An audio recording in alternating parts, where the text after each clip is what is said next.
What if you wrote an amazing essay and lost it before turning it in? That disaster shows how much we rely on the hidden parts of information systems.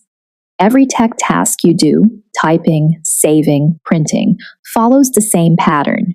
4 key steps make it all happen. Without them, your device is just an empty shell. In this video, you'll learn the 4 essential parts of any information system: input, processing, output, and storage. We'll also look at how these parts connect and why feedback keeps the whole system running smoothly.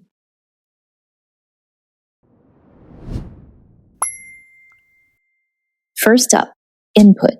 It's anything you enter into a system, like a password, a scanned ID, or a voice command. It gives the system its starting point. Without input, nothing happens. Next is processing.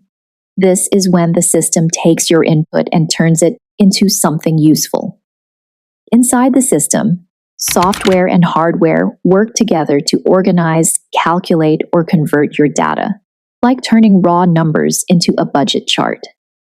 Processing can also clean up messy data or compare it to stored information. Third is output. It is what the system gives back to you in a usable way, on a screen, from a speaker, or as something you can print or submit.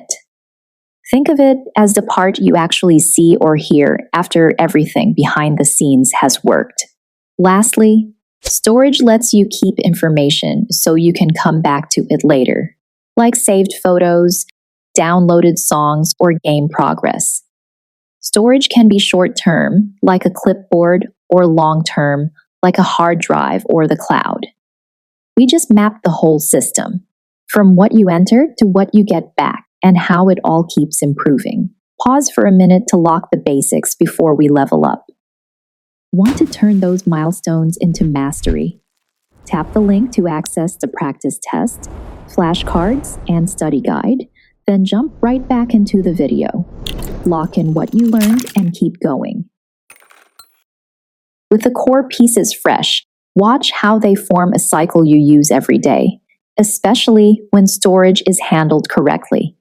If you don't store your files properly, you could lose everything, and no system can undo that. Backups are your insurance policy for digital life. These 4 steps form a complete cycle. Say you order food online. You tap your choice, input, the app processes it, you get a confirmation, output, and your info is stored for next time. This cycle repeats across every device you use, from phones to smart fridges. And don't forget feedback. It helps improve results and fine-tune systems over time. That retry button or loading bar, that's feedback, helping you make better decisions. Without feedback, we wouldn't know whether a task succeeded or failed. To recap, an information system runs on 4 parts: input, processing, output, and storage. Plus, feedback keeps it working better. Miss one, and the whole system suffers. Ready to quiz yourself with the content covered in this video? Check out the link in the description where you'll find Quizlet content made just for you.